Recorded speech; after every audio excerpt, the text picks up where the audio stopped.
Ok, on continue ensemble sur la grâce. Qui était là la semaine dernière? Ok, super. Ceux qui n'étaient pas là, écoutez la première partie sur la grâce de Dieu. Et ce matin, mon thème, c'est comment la grâce a visité Marie, la mère de Jésus. On peut lire ensemble dans Luc chapitre 1, versets 26 à 38. Montrez-moi vos Bibles, s'il vous plaît.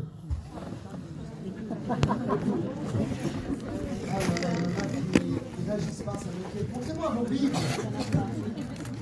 Alors je déduis que ceux qui ne l'ont pas connaissent par cœur la Bible et qui n'ont pas besoin de l'amener au culte le dimanche matin. Vous savez, écoutez, je vous dis quelque chose. Moi j'aime bien les iPads, moi je suis aussi, je suis pas un homme préhistorique. Mais tellement de fois Dieu m'a parlé par cette Bible en ouvrant les pages comme ça. Alors voilà pourquoi je ne lis pas sur l'iPad, parce que chaque semaine pratiquement Dieu me parle comme ça. J'ai un besoin, je lis, je médite et je tombe sur un verset. C'est comme si la page, je tombe sur le bon moment. Si je prenais avec mon iPad comme ça, je suis sûr que ce sera pareil. Voilà pourquoi je vous encourage, prenez vos Bibles, surlignez vos Bibles, lisez vos Bibles, mangez vos Bibles comme pour Ézéchiel. Alléluia, jusqu'à ce que la parole devienne chère en vous. Dites amen. Alléluia. Bon, je ne suis pas contre l'iPad quand même, vous inquiétez pas. Hein. Verset 26 à 38. Tiens, papa, tu vas dire pour moi. C'est tout beau devant, tiens.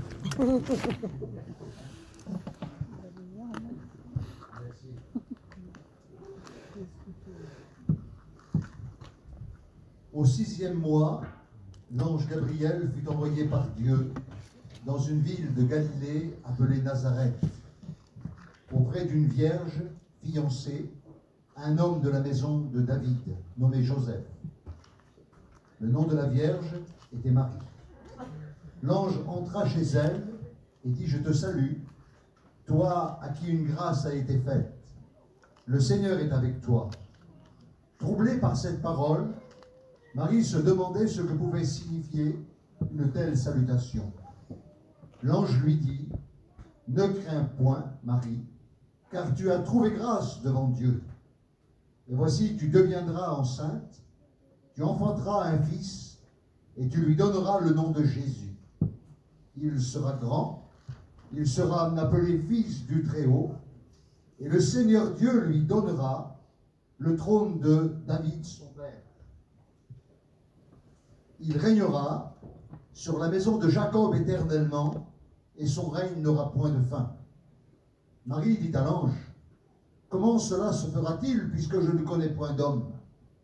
L'ange lui répondit: Le Saint-Esprit viendra sur toi, et la puissance du Très-Haut te couvrira de son ombre. C'est pourquoi le Saint-Enfant qui naîtra de toi sera appelé Fils de Dieu. Voici, Élisabeth, ta parente, a conçu elle aussi un fils dans sa vieillesse, et celle qui est appelée stérile est dans son 6e mois. Car rien n'est impossible à Dieu. Amen. Amen.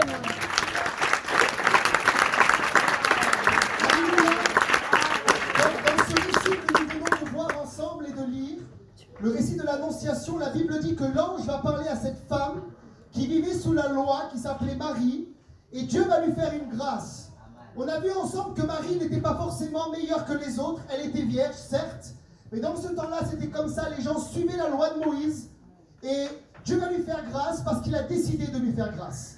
Et on a vu ensemble qu'au verset 28, il dit que l'ange entra chez elle, et il dit: Je te salue toi, à qui une grâce a été faite, le Seigneur est avec toi. J'aimerais te dire une chose ce matin, c'est que si tu es sous la grâce, et que tu expérimentes la grâce de Dieu, tu peux être sûr d'une chose, c'est que le Seigneur est avec toi. Amen. Et la Bible déclare que dans le Nouveau Testament, ceux qui sont sous la grâce, Dieu n'est pas contre eux, mais Dieu est avec eux et pour eux. Amen. J'ai pas entendu ton amen. Amen. Et ça, c'est la grâce de Dieu. Il n'est plus contre nous, mais il est avec nous. Et on a vu ensemble que le mot grâce, en grec, là, c'est charitou, qui veut dire littéralement grandement gracié ou grandement favorisé.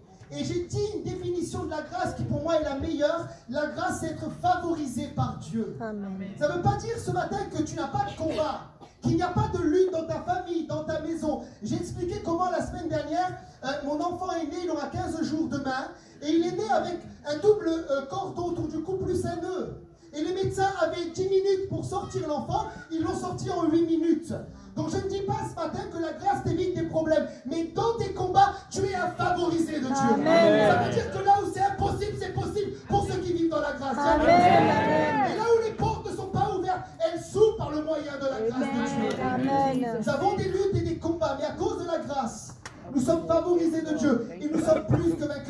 chose. Dis Amen à ça. Amen. Vous savez, je vis vraiment ce que je dis. Quand je suis dans un aéroport, quand je suis partout où je vais, je sais que la faveur de Dieu est sur moi et que tout est possible. Amen. Voilà pourquoi mon épouse le sait aujourd'hui. Et elle ne se pose pas de questions quand je vais à droite et va à droite. Elle sait que je reçois une direction du Seigneur. Et je peux prier avec quelqu'un, je peux prier dans l'aéroport pour un malade, je peux parler à une hôtesse de l'air, je peux témoigner à un pilote d'avion, je peux finir en première classe si t'amènes à cela. Alléluia. Parce que je suis un favorisé. Amen. Et je l'encourage à vivre cette faveur. C'est mon ami Yves Schlepko qui est au Pakistan. Et il a dit que les 7 premières personnes qui se sont inscrites pour faire une croisade à Islamabad. Vous voulez aller à Islamabad avec lui? Il m'a dit quand j'ai fait la conférence à l'île Maurice, c'était plein. Quand j'ai fait Islamabad, c'était vide. Quand les gens de son église. Hein. Il a dit les 7 premières personnes qui sont inscrites, ils ont fini avec Emirates en première classe. Certains se sont inscrits, après ils ont fini en seconde classe. Il m'a dit, tu vois, quand tu es sûr pour le Seigneur, Dieu te bénit. Dis Amen. Le deuxième mot là, au verset 30, c'est charis. L'ange lui dit, ne crains point Marie, car tu as trouvé grâce devant Dieu. Et on a vu ensemble que le mot grec, c'est charis. Et charis, littéralement, c'est ce qui fournit de la joie, du plaisir, de la douceur, du charme, de la tendresse, des bienfaits, des largesses, de la bonté, de la faveur. C'est tout ce que la grâce produit dans nos vies. Quelqu'un qui vit sous la grâce et quelqu'un qui est dans la joie. Amen. Quelqu'un qui vit dans le plaisir, dans la douceur, dans le charme, Amen. dans la tendresse, dans la largesse. C'est un favorisé de Dieu. Dis Amen. Alléluia. Je suis en train de te dire que celui qui vit sous la grâce, il n'est pas opprimé, comprimé, supprimé, déprimé. Mais ça se voit, dit Amen à cela. Amen. Ça se voit, il y a une faveur sur sa vie. Mais quand je vois papa, il y a une faveur sur lui, il sourit. Quand je Amen. vois Solange, je vois Edwige, il y a une grâce sur le visage. Amen. Vous êtes des favorisés de Dieu. Amen.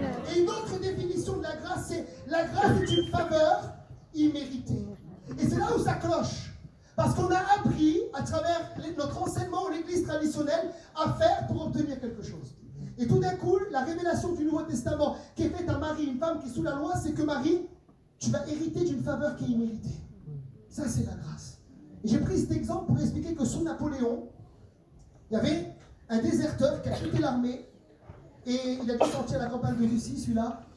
Et Napoléon, bien sûr, l'a cherché, voulait le fusiller. Et la maman de cet homme a dit à Napoléon, c'est mon fils, je vous demande de lui faire grâce. Et Napoléon a répondu, mais je ne peux pas, il ne le mérite pas. Et la maman a dit justement, voilà pourquoi je dis de lui faire grâce, parce que la grâce est une faveur imméritée. Amen. Est-ce que quelqu'un m'entend ce matin? Amen. Ce n'est pas tes heures de jeûne, ce n'est pas tes heures de prière, bien que ces choses soient bonnes, tu dois prier et veiller, dit le Seigneur, mais c'est pas ça qui amène la bénédiction. Tu es béni parce que tu es favorisé en Christ. Amen. Amen. C'est une grâce que nous ne méritons pas. Tu n'achètes pas Dieu avec tes finances, ni avec ton temps. Tout ce que tu fais n'est que de la reconnaissance pour qui il est. Dis Amen à ça. Alléluia. Mon premier point, comment la grâce a visité Marie? Dans Ésaïe 7, verset 14, puisqu'on parle de Noël ce matin, et c'est pourquoi le Seigneur lui-même vous donnera un signe. Beaucoup de gens demandent des signes. Nous sommes dans un temps où les gens veulent voir des signes. Est-ce que Dieu existe? J'aimerais te dire que la naissance de Jésus est un signe pour les nations. Dis Amen à ça. Amen. Dans aucune religion, ni dans le bouddhisme, ni dans l'hindouisme, ni dans l'islam, tu as l'histoire d'une vierge qui devient enceinte. C'est arrivé une fois, ça n'arrivera jamais deux fois. Dis Amen à cela. C'est un signe. C'est pourquoi le Seigneur lui-même vous donnera un signe. La jeune fille deviendra enceinte, elle enfantera un fils et on lui donnera le nom d'Emmanuel. Une prophétie qui a 700 ans. Et voilà que 700 ans après, l'ange vient et dit Marie, une grâce t'est faite, tu vas vivre l'accomplissement de cette prophétie. Amen. Tu vas être enceinte. L'enfant que tu vas porter, son nom sera Emmanuel. Il sera grand, sera appelé fils de Dieu. Et Dieu lui donnera le trône de David, son père. Quelle grâce! Je vais te dire une chose ce matin. C'est qu'il t'a été fait la même grâce qu'à Marie. Amen. Amen. Tu as la même grâce ce matin. Marie n'a pas été plus favorisée que toi. Tu as la même grâce. Galates 2, verset 20. Ce que j'appelle le verset 220 volts. Galates 2, verset 20. J'ai été crucifié avec Christ. Et si je vis, ce n'est plus moi qui vis, c'est Christ qui vit en moi. Si je vis maintenant dans la chair, donc dans mon corps physique, je vis dans la foi au Fils de Dieu qui m'a aimé et qui s'est livré lui-même pour moi. Acclame le Seigneur. Amen. C'est la grâce. Ça veut dire que tu es, dans ton esprit, un transporteur de la gloire de Dieu. Amen. Amen. Vous savez, je suis conscient de je priais, j'ai jamais dit, mais je vais le dire. J'ai prié récemment pour un joueur de foot avant qu'il parte jouer à Istanbul. J'ai prié pour Falcao et pour son épouse. J'ai fait une reconsécration de mariage pour eux. Ils ont appelé un pasteur, on est parti dans une suite, dans un hôtel, et j'ai prié pour eux. Et la sœur Marilou était là, elle parle colombien, et elle m'a dit, au moment où tu as touché Falcao, il y avait toi, et il y avait le joueur de foot, la star, et il y avait le petit pasteur de Beau Soleil rempli du Saint-Esprit. Alléluia. Et au moment où tu as fait, Seigneur, tu es béni, il a eu une réaction, il a senti quelque chose. Amen. Pourquoi? Parce que je transporte Jésus en moi. Amen. Je transporte la Amen. gloire de Dieu. Amen. Jésus vit en moi. Quand je touche à la main, il se passe quelque chose. Quand je fais mes courses, Jésus est en moi. Amen. Quand je vais au supermarché, j'y vais en sifflant, en chantant, en dansant. Parce que le Saint-Esprit est en moi. Alléluia. Je suis un transporteur de la gloire de Dieu. Et Paul dit aux Colossiens, Christ en vous, c'est l'espérance de la gloire. Amen. Il y a une gloire que tu transportes Christ. Amen. Il y a une gloire. Il y a le frère Franz qui me disait un jour, il est à l'île Maurice. Il est dans le bus. J'aime bien la tête de Franz. Il a une belle tête, Franz. Il est beau comme tout. Et il est là, il est en train de penser au Seigneur. Et quelqu'un vient le voir et dit, vous êtes chrétien. Dans un pays où il y a plein d'hindouisme, c'est ça? Plein d'hindous. Vous êtes chrétien, oui, mais comment vous le savez? Il y a quelque chose sur votre visage qui fait que vous êtes différent des autres. Il porte la gloire de Dieu en lui. Amen. Tu portes Jésus en toi. Tu Amen. portes cette même gloire. Amen. Amen. Christ en Amen. moi. Maintenant, Marie, en hébreu, c'est Myriam. Myriam, ma soeur Myriam Mouchami qui me regarde. Toi, Myriam, alléluia. Et Myriam, ça veut dire littéralement, bouge tes oreilles, Myriam. Ça veut dire rebelle et obstinée. Pas dit toi, t'es une nouvelle créature. Hein? Est-ce qu'il y a des maris? Levez la main ici, levez la main. Ah, Suzanne, non, toi tu peux. Marie est là, ok. Alors, ça c'est pas une étiquette que je colle à votre peau, on est une nouvelle créature en Christ. Mais littéralement, Myriam veut dire rebelle et obstinée. Ça vient du désert. Ça vient le jour où Myriam, la sœur de Moïse, a critiqué son frère qui était responsable dans le désert. Elle a eu la lèpre et après Dieu l'a restaurée. Ça vient de la rebelle et obstinée. Ça veut dire que la grâce, écoutez-moi bien, c'est manifestée envers une femme rebelle et obstinée. Mais j'aimerais te dire une chose. Ce matin, il n'y a pas que Marie qui est rebelle. Il n'y a pas que Marie qui est obstinée. Ce matin, chacun d'entre nous dans ce lieu, nous sommes rebelles à la grâce de Dieu. Amen. Ah, il n'y a pas de amen, je comprends. Mais c'est une réalité biblique ce matin. On est tous des rebelles. Moi, ce matin, il m'est arrivé quelque chose. J'ai dû m'occuper de ma première fille qui a 3 ans.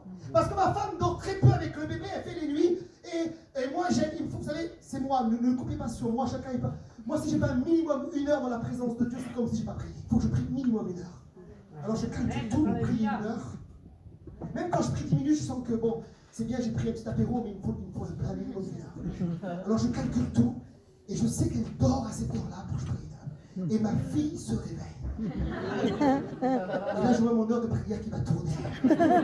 Et je dis, Olivia, tu vas là-bas, tu joues avec tes Playmobil. Papa prie, maman dort, elle s'est fait beaucoup la nuit. Bébé dort, tu me laisses prier tranquillement pendant cette heure. Je parle à ma fille et elle me résistait. Et je pensais à mon message. Et je me disais, elle est mignonne, elle est belle, elle est gentille. Mais elle est comme sa mère, elle est rebelle.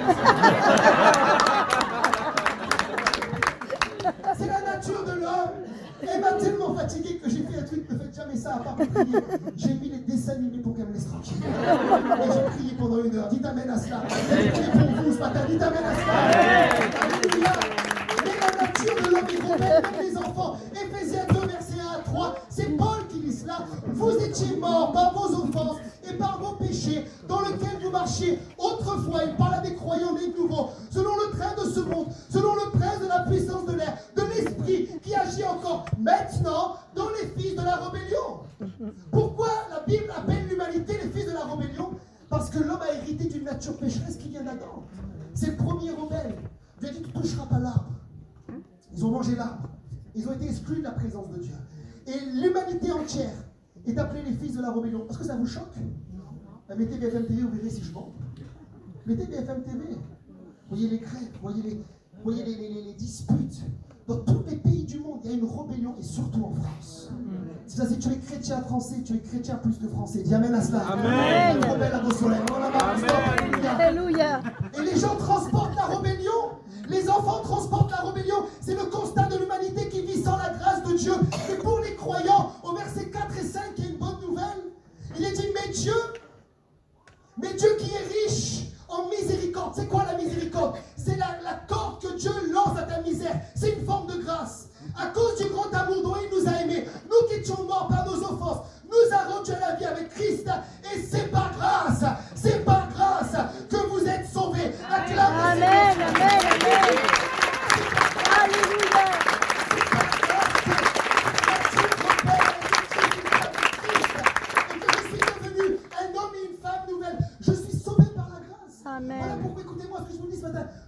n'acceptons pas dans l'Église les rebelles quand ils sont enfants de Dieu. Et nous résistons à cela. Ce n'est plus notre nature en Christ. Amen. Les croyants sont des gens soumis, disciplinés, obéissants, parce qu'ils sont régis par les lois du royaume de Dieu. Amen. Moi, j'en peux plus des gens qui disent j'étais comme ça avant, on s'en fout d'avant. On t'a baptisé, t'es mort et ressuscité, t'es un nouvel homme. Amen. Amen. T'es un nouvel homme, t'es une nouvelle femme. Alléluia. Christ vit en toi, alléluia. Tu es Amen. sous la grâce et plus sous la malédiction. Merci. La grâce nous transforme. Et il y a un psaume extraordinaire, le psaume 68, verset 19, qu'on va lire ensemble, qui pour moi nous montre ce que la grâce a fait au niveau de notre rébellion. Tu es monté dans les hauteurs, c'est le verset qui a inspiré Paul dans Éphésiens 4. Tu as amené des captifs, tu as pris en don des hommes. Et regardez bien, les rebelles habiteront aussi près de l'éternel Dieu. Les rebelles habiteront aussi près de l'éternel Dieu. Quand la grâce de Jésus te touche, quand la présence de Dieu te touche, toi qui es rebelle comme Marie, tu te retrouves près de l'éternel, tu te retrouves dans la présence de Dieu, tu deviens un enfant de Dieu, tu es réconcilié avec Dieu au travers le sang précieux de Jésus. Amen. Les rebelles habiteront aussi près de l'éternel Dieu. Si tu es rebelle ce matin, il y a pour toi une chance de changer la grâce et disponible. Amen. On dit Amen à cela. Amen. Mon père, c'était un rebelle, mon père. Hein? Papa, t'étais un rebelle, toi. Ben, un gars qui a écrit 10 demi-mètres sur sa mère, il n'avait pas 40 dans la rue, non? Quand il était à l'école biblique, il fallait prier à des heures, il avait du mal. Son pasteur disait, faut que tu fasses ça. Il avait du mal à se soumettre. Ah, la chair criait. Mais parce qu'il avait reçu un appel de Dieu, une grâce sur sa vie, il a vécu cela. Les rebelles habiteront aussi près de l'éternel Dieu. Et moi, je vois tous les petits-enfants, ils viennent se coller à lui. Alléluia. Ils n'ont pas peur de lui. Même des fois, je me dis, est-ce que tu te mets en colère? Ça t'arrive des fois. Là, on va essayer. Non, c'est pas vrai. Quand tu es transformé, les rebelles habitent près de l'éternel Dieu. Les gens méchants, les gens obstinés, les gens qui sont haineux, Dieu en fait des amis de Dieu. Dis Amen. Amen. Ça, c'est la grâce. Amen. Amen. Amen. Amen. Il y a des gens qui refusent ça. Ça paraît bizarre, mais il y a qui refusent. Ils veulent rester rebelles. Tant pis pour eux. Nous, on avance. Gloire à Dieu. Luc chapitre 1, versets 46 à 50. Marie, dans sa délivrance, elle vit la grâce de Dieu, va chanter un cantique. Suivez-moi bien. Et Marie dit, et Edwige dit ce matin, alléluia. Alléluia. Mon âme exalte le Seigneur. Amen. Mon esprit se réjouit en Dieu, mon sauveur. Parce qu'il a jeté les yeux sous la bassesse de sa servante. Car voici désormais, toutes les générations me diront bienheureuse. Amen. Parce que le Tout-Puissant a fait pour moi de grandes choses. Son nom est saint, dit Amen à cela. Amen. Voilà le cantique d'une femme qui a été graciée. Elle a conscience qu'elle était rebelle, mais elle a conscience de ce que la grâce a fait. La grâce a fait trois choses. La grâce a jeté les yeux sur la bassesse de sa servante. Vous savez, quand on était sans Christ, on était bas. Dès que tu es riche, tu as peut-être tout ce matin. Mais si tu es sans Christ, tu es pauvre. Tu es rebelle à Dieu. Et la grâce a touché la servante dans sa bassesse. La grâce fait d'elle une bienheureuse de génération en génération. Les chrétiens sont les gens les plus heureux du monde. Amen. Il y a une joie qui est rattachée au fait d'être libéré par la grâce du péché, libéré de la condamnation. Voilà pourquoi à la Riviera, on aime les cultes vivants. Le culte de Amen. Père-Messe, tiens, Amen. le culte qui fait joie. Amen.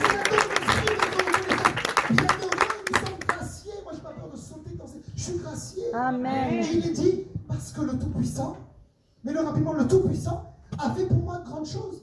C'est ce que la grâce fait dans ma vie. Et si certains d'entre nous peuvent témoigner ici, la grâce a fait de grandes choses dans leur vie. Amen. Est-ce que Jacqueline est là ce matin? Elle n'est pas là? Est-ce que Jean-Claude a été guéri du dos récemment? Oui.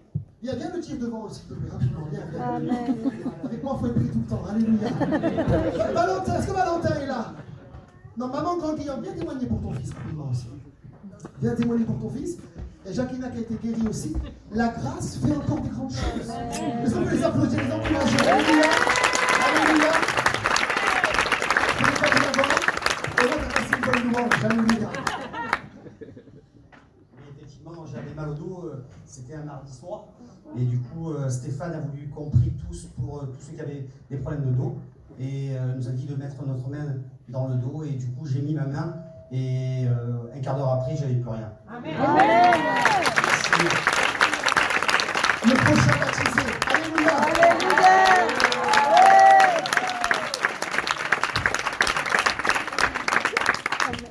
Monsieur le Président. Bon, il s'agit de Valentin, ce n'est pas moi. Mon fils a fait une chute d'un étage, directement. Bon, je ne sais pas combien de mètres ça représente. Il est tombé sur le ventre, il s'est fracturé 11 côtes, une vertèbre cervicale abîmée, 2 orteils cassés, et les côtes avaient touché les poumons, donc avec 2 hématomes au niveau des poumons. Et il se trouvait en contrebas, il est remonté, bien sûr, il était à l'hôpital, voilà, le diagnostic. D'abord, le premier diagnostic était mauvais, le second, a montré tous ses dégâts. Et Pasteur Christian a prié pour lui. Et Valentin marche, bouge, fait absolument tout comme si rien n'était. Amen. Amen.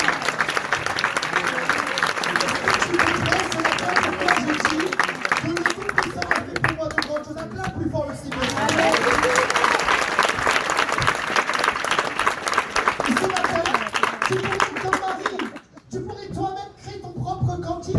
Arrêtez de chanter que les ailes de la foi, on est en 2019. Chantez un chant nouveau. Amen. Parce que Marie, le chant qu'elle chante, c'est pas un chant des psaumes. Amen. Elle l'a reçu par inspiration à cause de la grâce. Moi, je chante des chants nouveaux sous ma douche. Amen. Stéphane, tu es gracié. Stéphane, tu es libéré. Stéphane, tu es pardonné. Stéphane, tu es sauvé. Stéphane, tu es aimé. Stéphane, Jésus t'aime. Stéphane, tu es favorisé. Chantez un chant nouveau. Amen. Vous êtes des gens graciés. Pas des gens qui n'ont aucune inspiration. C'est toujours la même prière, les mêmes chants depuis 20 ans, 30 ans. J'en supplie. On est en 2019. Renouvelle ta vie par la grâce de Dieu. Et chante ton propre chant. Alléluia. Amen. La Roland a fait un chant un jour. Ne chante pas maintenant une prochaine fois. Alléluia. Respire. La grâce donne de l'inspiration. Parce que Dieu a fait pour toi de grandes choses. Je vois un ami qui est là qui sort de prison. Lève la main, mon ami Philippe. Jésus lui est apparu dans sa cellule en prison. Amen. On a prié ensemble dimanche. Merci, Il était Seigneur. baptisé du Saint-Esprit. Alléluia. Alléluia.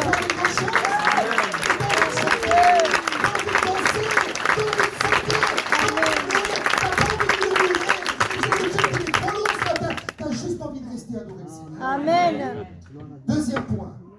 La grâce se manifeste envers la misère humaine. C'est un bilan que j'ai fait. Quand il y a le péché, quand il y a la malédiction, quand il y a les ténèbres, la grâce toujours se manifeste. Ésaïe chapitre 8, verset 23. Mais les ténèbres ne régneront pas toujours sur la terre, où il y a maintenant des angoisses. Si les temps passés ont couvert d'opprobre, s'il te plaît, le pays de Zabulon, de Nephtali, les temps à venir, écoutez bien, les temps à venir couvriront de gloire. C'est une prophétie messianique, couvriront de gloire la contrée voisine de la mer, au-delà du Jourdain, le territoire des gentils. Chapitre 9, verset 1, juste derrière. Le peuple qui marchait dans les ténèbres voit une grande lumière. Sur ceux qui habitaient le pays de l'ombre de la mort, une lumière resplendit. Ce texte me parle de la grâce qui est Jésus. On va le voir, c'est la personnification de la grâce. Qui va choisir de faire son ministère dans l'endroit le plus ténébreux d'Israël, dans l'endroit le plus impur d'Israël, dans l'endroit où il y a le plus de gens possédés, le plus de gens malades, le genre de gens qui étaient de moins en moins religieux. La parole qui a été faite chair, la parole incarnée, la grâce a manifesté son ministère en Galilée. Regardez bien Matthieu 4, versets 13 et 14. C'est ce que ce texte dit exactement. Matthieu 4. Il quitta Nazareth et vint demeurer à Capernaum, en Galilée. On pense qu'il vivait dans la maison de Pierre, située près de la mer, dans le territoire de Zabulon et de Nephtali, afin que s'accomplisse ce qui avait été annoncé par Ésaïe le prophète. Ça veut dire que Jésus, qui est la parole faite chair, il est dit dans Jean 1, 14, et la parole a été faite chair, elle a habité parmi nous pleine de grâce et de vérité, et nous avons contemplé sa gloire, une gloire comme la gloire du Fils unique venu du Père. On a vu ensemble Jean 1 la dernière fois. Au verset 17 dit, la loi aussi est venue par Moïse, mais la grâce et la vérité sont venues par Jésus. Il est la personnification de la grâce. Il aurait pu choisir tous les lieux, tous les endroits à Jérusalem où il y avait les religieux, mais il a choisi d'aller pour que la prophétie d'Ésaïe s'accomplisse 8 et 9 dans l'endroit le plus ténébreux d'Israël. Ça veut dire que la grâce se manifeste toujours dans les ténèbres. Dis amen à cela. Amen. Elle se manifeste toujours dans les lieux les plus sales, dans les lieux les plus impurs, dans les lieux où les gens ne veulent pas de la grâce de Dieu. C'est là que la grâce se manifeste. Dis amen à cela.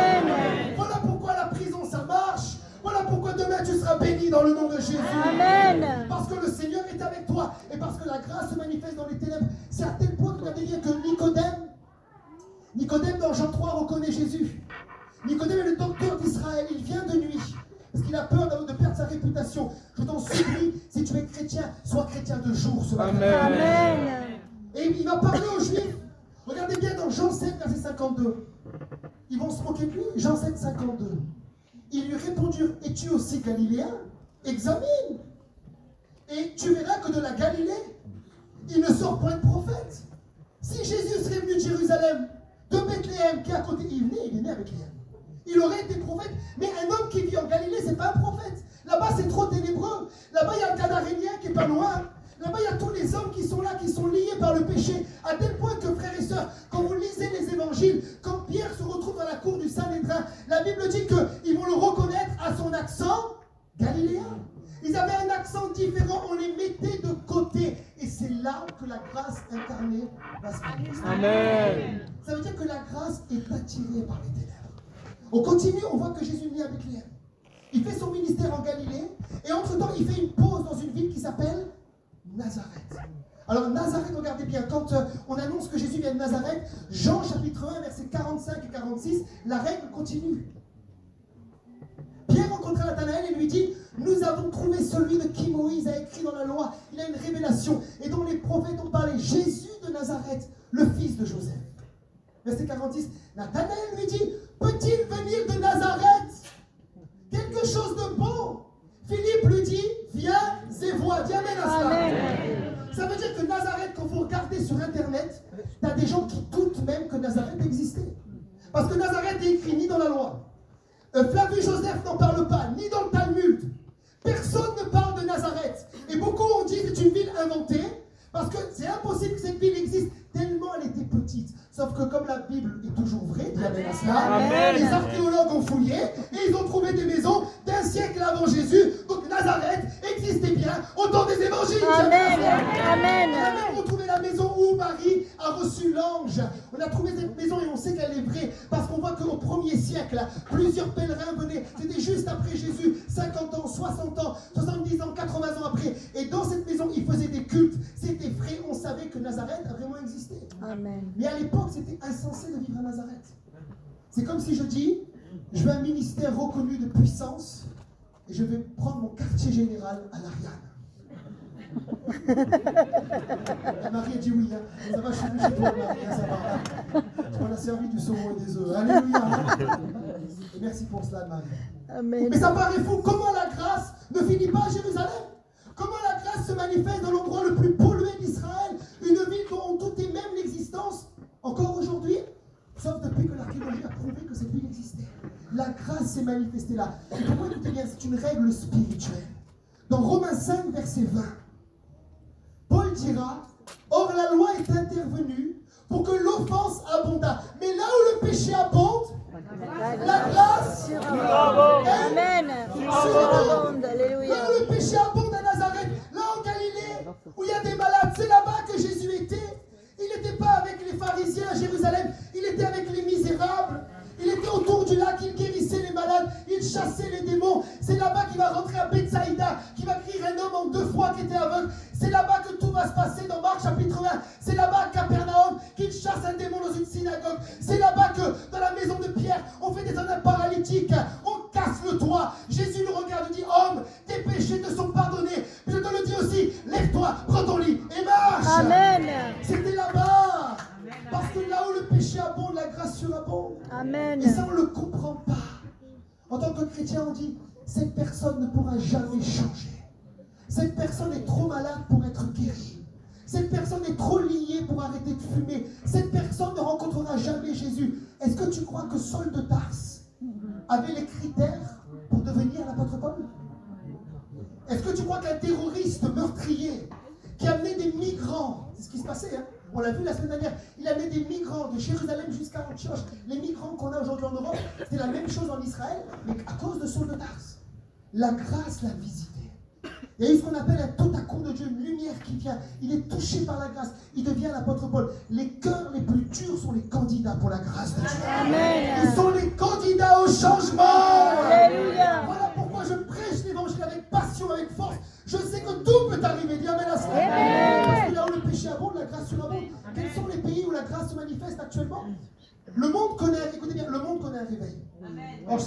pas compte, on est à beau soleil entre nous, mais on ne s'en rend pas compte. Mais ça va venir, l'Europe va être visitée par le Seigneur. Amen. Je sens la présence de Dieu quand je vous dis ça, l'Europe va être visitée par le Amen. Seigneur. Et cette région va être visitée. Moi, je vois dans mon esprit, dans cette région, notre église serait une église de plusieurs milliers de personnes. Amen. Je te le dis,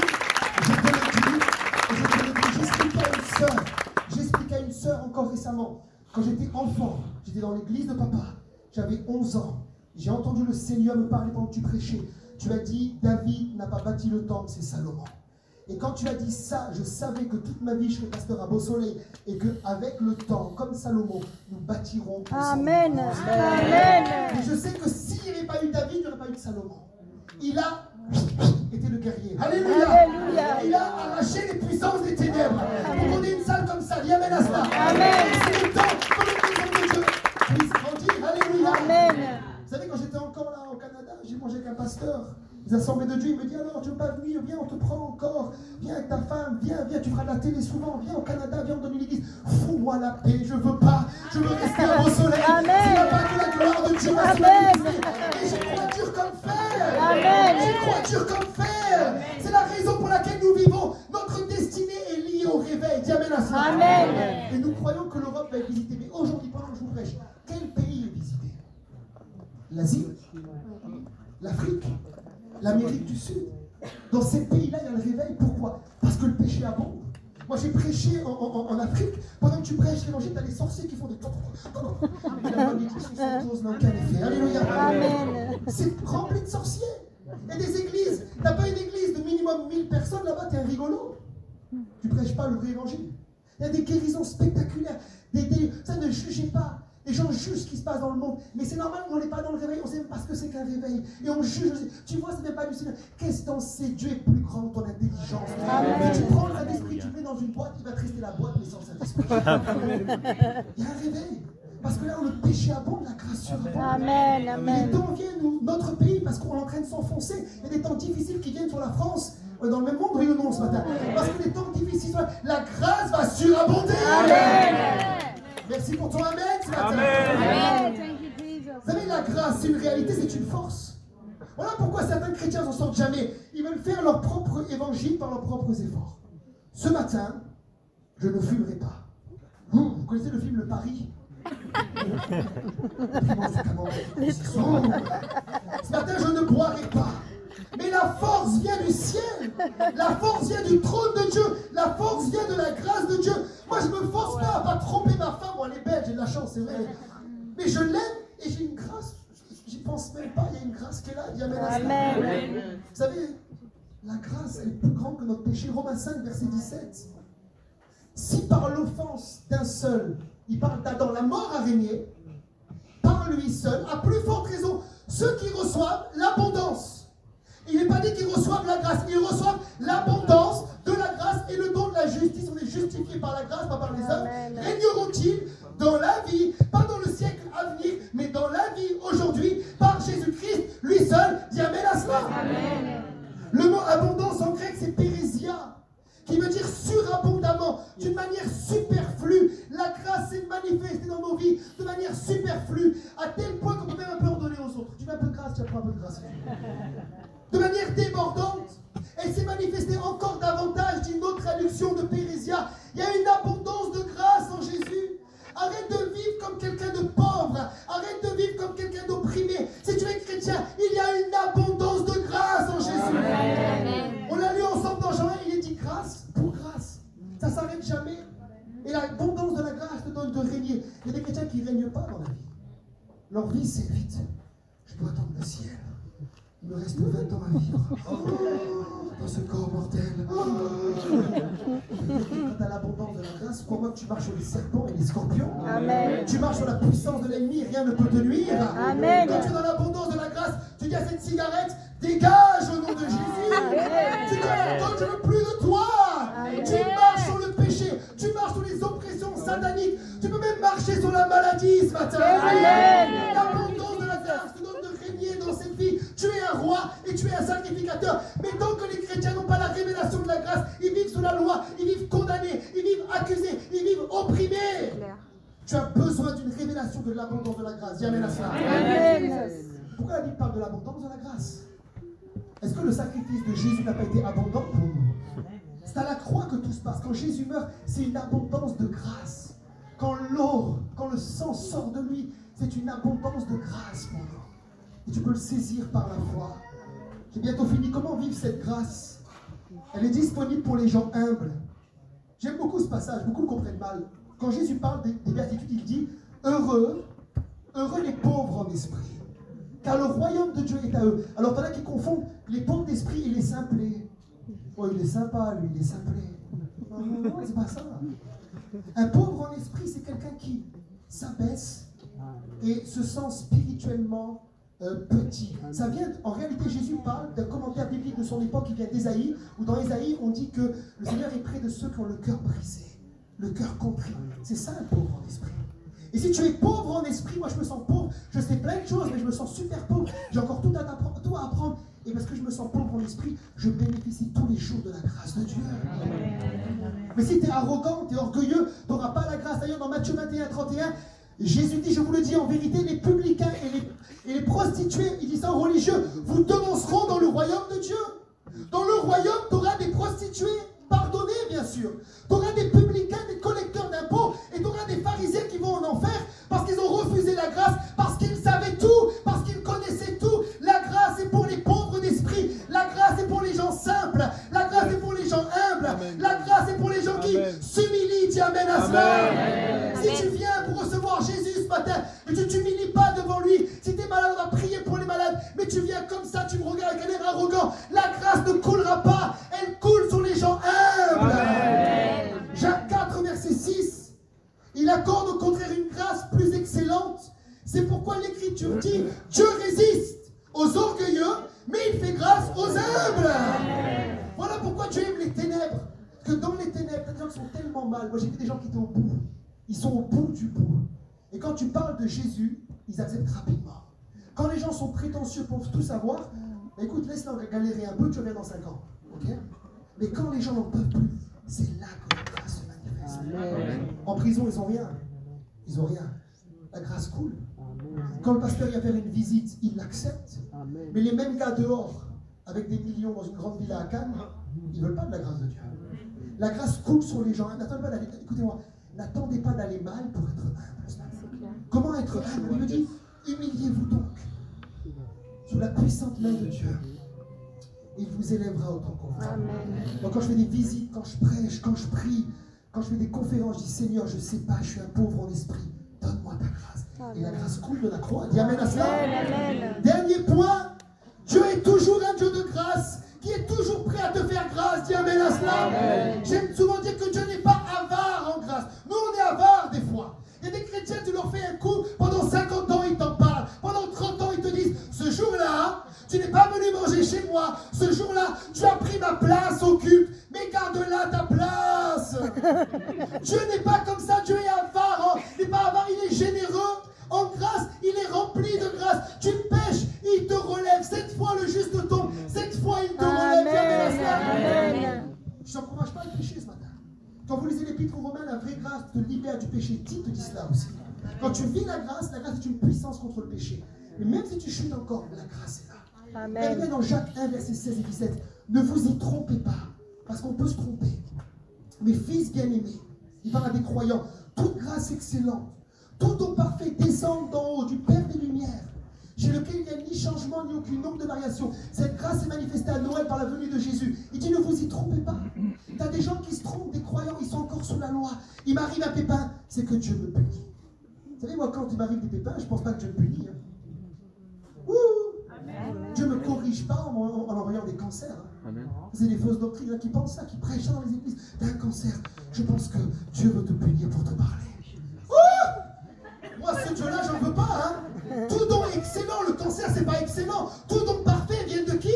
Du Père des Lumières. Dieu n'a pas le cancer, il donne pas le cancer. Dieu est vie, il donne la vie. Amen. J'ai pas dit ce matin que Dieu ne peut pas résister à un chrétien qui est orgueilleux et têtu. Quand Dieu lui a parlé plusieurs fois et que cela continue à résister, c'est comme si Dieu dit, je le livre un instant à l'ennemi, parce qu'il ne veut pas de moi, il veut pas de ma protection, il verra bien, il va se repentir et revenir sous ma protection. Mais Dieu n'est pas un Dieu méchant. Dieu ne donne que des bonnes choses, il t'amène à cela. Dieu est un Dieu de grâce. Il y a un pasteur qui a loupé l'avion. Il a loupé l'avion, il a dit, Seigneur, tu m'as dit d'aller à cette conférence, j'ai loupé l'avion, tu es pas gentil, tu es méchant. Il a mis les infos, l'avion décolle, bam, il explose en route. Et là, il a compris la grâce de Dieu ce jour-là. Et des fois, c'est bon de louper des billets d'avion. Dis amen à cela. Mais Dieu est bon, ne te trompe pas de Dieu ce matin. Tu n'es plus sous la loi. Et je termine en disant deux choses. Pour que cette grâce se manifeste, il faut que la grâce rencontre la foi.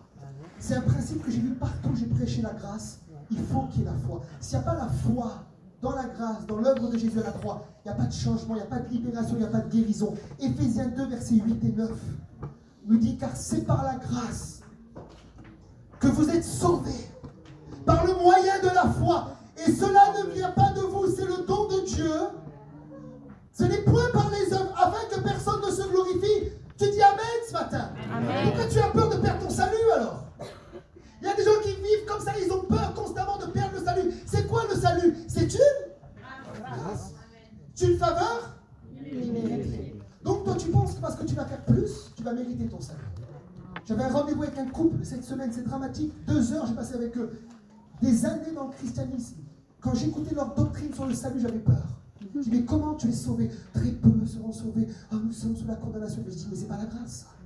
Tu es sauvé par la foi. Maintenant, écoutez bien, en ce qui concerne le salut, tu persévères dans la foi jusqu'au bout. Ça, oui. Voilà pourquoi je ne prêche pas que tu perds ton salut, comme tu perds ton mouchoir. Des gens qui sont là qui disent, oh, j'ai perdu le salut, oh, j'ai perdu le salut. Mais non, tu peux renier ton salut.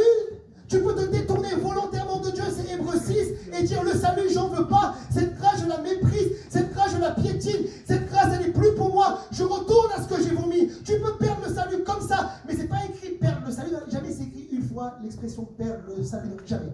C'est écrit renier Christ. Jésus dit, nul ne vous ravira de ma main. Parce que le salut, c'est une grâce. Et si tu demeures jusqu'au bout fidèle et tu persévères, et ton salut, tu l'as. Tu sais, moi, je suis marié, je ne suis pas en train de dire, est-ce que tu es marié? Non, je ne suis plus marié. Non, je suis marié, Galina, jusqu'à la mort, c'est bon, on y va. Hein. Alléluia. Et je suis heureux, hein. Et moi, je suis sauvé jusqu'au bout. Moi, j'ai pas peur. Moi, je sais que je vais au ciel. Si maintenant je parle pour vous, pleurez pas, je vais au ciel. Alléluia. Je vais au ciel, dis amen à cela. Le salut est une grâce qui s'obtient par le moyen de la foi. Si tu perds la foi, tu perds ton salut. Mais tant que tu as la foi, tu persévères. Pourquoi tu as peur?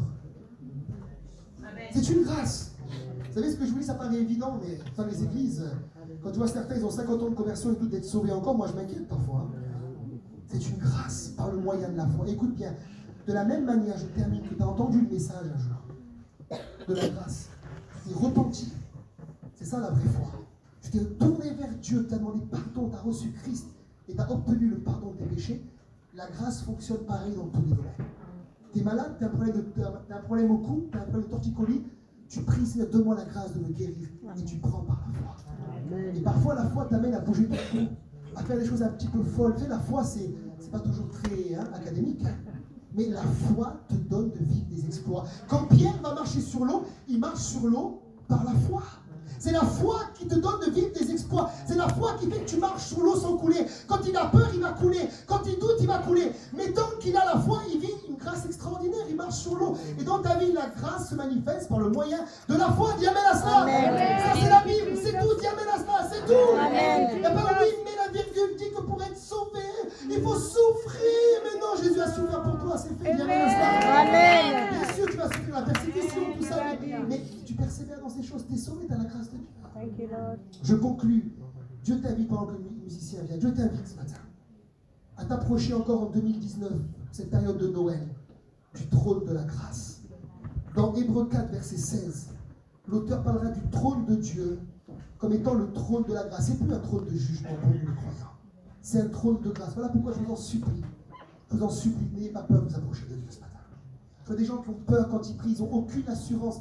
La Bible dit que la prière fervente du juste. Mais dans les chrétiens, leur prière, c'est Seigneur, s'il te plaît, fervente. C'est pas le cri, c'est à l'intérieur, c'est fervent. Tu sais que le trône de Dieu est un trône de grâce. Il n'y a pas la foudre qui va tomber sur toi. C'est un trône de grâce. Hébreux 4:16, approchons-nous donc avec assurance du trône de la grâce, afin d'obtenir miséricorde et de trouver grâce pour être secourus dans nos besoins. Quand on m'a dit, monsieur, il y a un souci, sortez vite, on va opérer votre femme pour l'enfant. Je suis rentré dans la chambre, je lui ai crié à Dieu, je me suis mis à genoux. J'ai dit, Seigneur, je viens devant le trône de la grâce. Tu me l'as donné, laisse-le en vie au nom de Jésus. J'ai appelé mon père. approché du trône de la grâce. J'ai appelé un frère spirituel, on a prié au téléphone, on s'est approché du trône de la grâce. Et dans cette prière, le Seigneur nous a secourus dans nos besoins. Il veut te secourir ce matin.